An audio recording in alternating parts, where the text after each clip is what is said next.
Hey everyone, how you doing today? As promised in our daily financial news, we have two of our world-renowned experts today. We got Omar. He is the real estate entrepreneur. How you doing, buddy? Pretty good, Michael. Thank you for having me at the Tuesdays. Oh yeah, happy Tuesdays. So hey, topic number one for us today is going to be going all in. When I say the words going all in, Omar, what does that mean to you? What are you thinking? What's going on? Going all in has a lot of meanings. Going all in financially, going all in mentally, going all in physically. Um, it all coincides with one another because I believe that if you're going all in something, like in this case, it's real estate for me. Okay. I don't know what everybody else does that's listening. You and I both do real estate. You're more of the investor that has a whole crap load of houses and doors.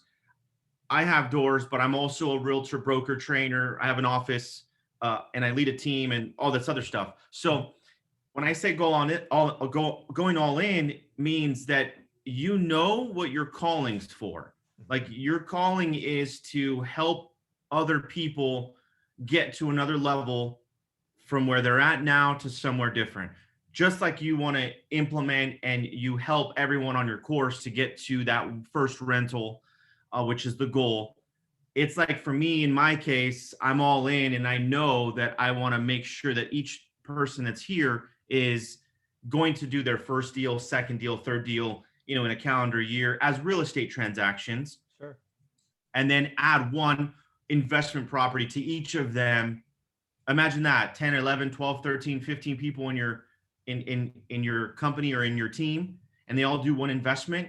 That like sends waves through their whole family. And it's just something that I've been seeing lately.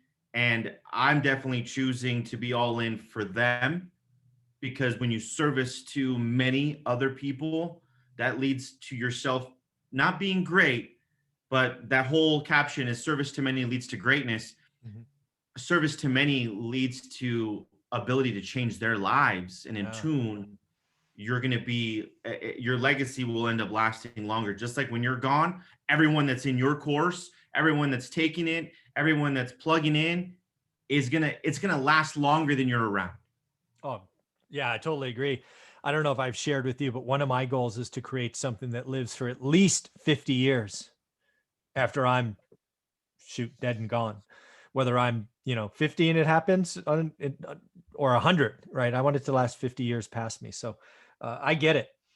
And, going all in as my real estate entrepreneur, which you are in my expert series, again, leading a team, building your portfolio, doing Airbnbs, month-to-month rentals, flipping. I mean, you are the entrepreneur. How do you balance home life, your personal financial picture, with leading a company that is growing, exceeding, and succeeding? I mean, how does Omar do all of that? It's amazing. It's not for the weak of heart, that's for sure.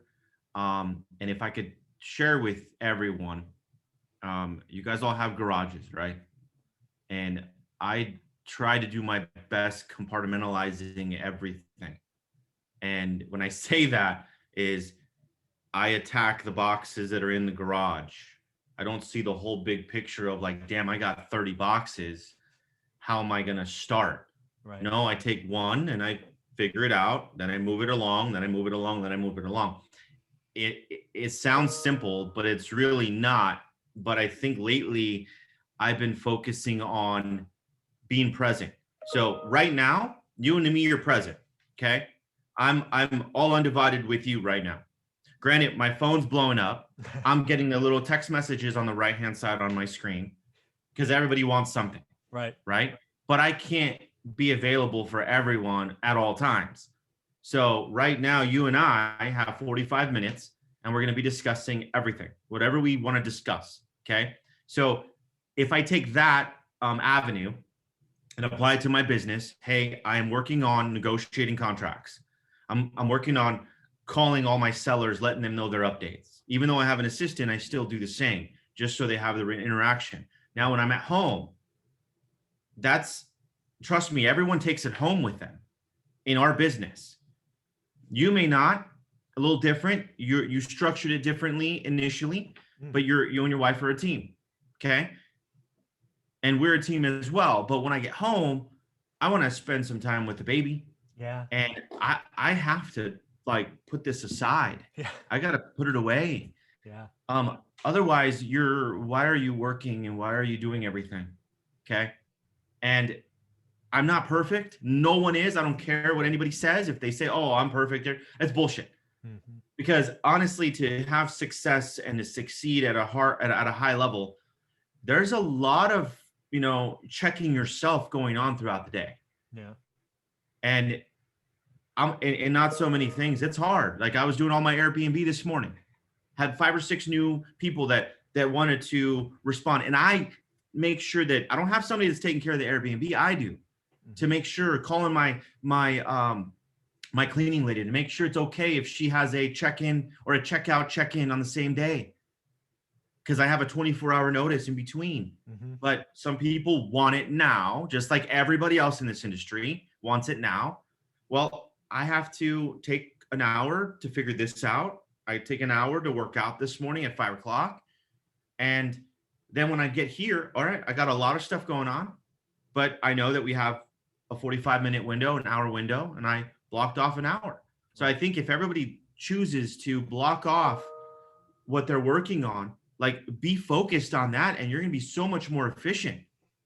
I imagine if I did this right now, me and you were talking, and I get a phone call. Oh, hey, what's going on? Yeah. Oh, well, what about that deal?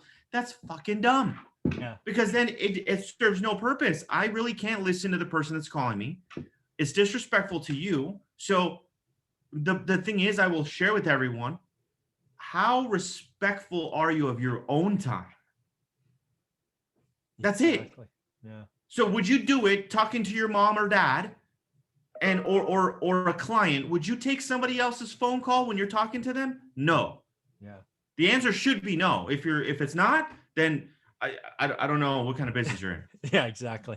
So that's really interesting. When you talk about going all in, you're creating focus, to use your word, but also you're basically dedicating time. So you don't have to repeat anything, right? One of the things you talk about, getting that phone call and divided attention, it's disrespectful and all that stuff, but you've probably only created more problems because you only heard half of what this person said and the other person is annoyed, and you've just divided it up. So part of going all in is knowing what you're doing that moment, and also leveraging a team, right? That's another thing that as an entrepreneur, you have some things that you rely on others, and your job is to check or confirm and make sure they hit your expectations.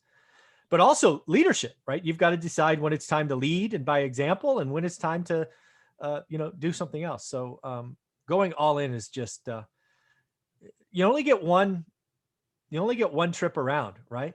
And how do you want to live, right? It's an interesting thing to think about. Yeah. And you know what, Michael, it's even right now, like we're talking about this stuff, you get a ton of phone calls and messages and stuff, I'm sure. Oh yeah. And you're taking the time out of your day to spend with me. So why am I going to disrespect that, or vice versa? Totally good. So have respect of your own time. And I think that will end up challenging you, because it will, but you'll start seeing progression in that right direction. So at least that's what works for me. Yeah. I'm different, I guess. No, it's wonderful. I mean, that's a big thing, right? Step 1A and 1B in my course is focus in daily execution. So go find that 20 minutes. Most of you listening to this, if you're getting interested in real estate, is spending hours every week on BiggerPockets or YouTube and doing nothing. Ooh, what I want you to do is 20 minutes looking at a defined, focused area, document what changed day to day, and then move on. It's killing it with hours is not helpful for most people. So that's an important deal. I'm using that. Killing it with hours. Yeah, it's not total duration. It is like you said, I'm going to focus in on a laser moment, make this 20 minutes. That's all I want, folks. 20 minutes. Do this and only this. and that compounds day after day because I want daily execution. That's 140 minutes a week. Round it up to 150 just for a round number. Most of you are spending 150 minutes on Saturday. I Oof. promise you, my students are far better than you are. If you spend one day a week on Bigger Pockets and YouTube versus my students do 20 minutes every day, they're going to clean your clock. I love that. Yep. Yep. I love that. Yeah. So if you're going to go all in, folks, let's do it. Let's be better tomorrow or better today than yesterday. Let's go make some money and let's have some fun. Yes. And you know what? I want to add the aspect of going all in, obviously for our team and what we're doing this for, but as well as individuals. Yeah. You went all in, you and your wife went all in many times to get to where you're at. And that's where I'm at now. Financially, all in. I'm all in and I got aces in the hole and I'm sitting on 4 aces. There's not much that can beat me, or literally. Yeah. At least I hope not unless it's a roll flush or a straight flush. But no, not even a straight flush. I think four of a kind aces beats four of a kind. So going all in, it takes some skill and it takes some some cojones to do it. And in this business right now where we're at, it's going all in, but executing it while you're doing it. And that's the key, knowing what's going to come out on the other end. Yeah. Going all in, betting on yourself. I mean, who else are you going to bet on, folks? Right. Exactly. If you want it, go. And as we talked about earlier, right? Focus, daily execution. Let's roll. And don't go all in if you don't know your market. Absolutely. Okay. Michael talks about this all the time. Know your market. Know your market. Don't try. I'm not going to go all in Fresno. Yeah. No, that would be a problem. I don't know it. Exactly. Michael probably wouldn't go all in my area. Or actually he probably would, because I would tell him, hey, listen, this is where you need to be. Because we have that rapport. But for the most part, no, you got to know your market. And that's when you go all in. You bet on yourself based on what you know in your market. That's what I want to share. Very good. No better way to end. We will close the topic there. Thanks, buddy. You're welcome. Thank you.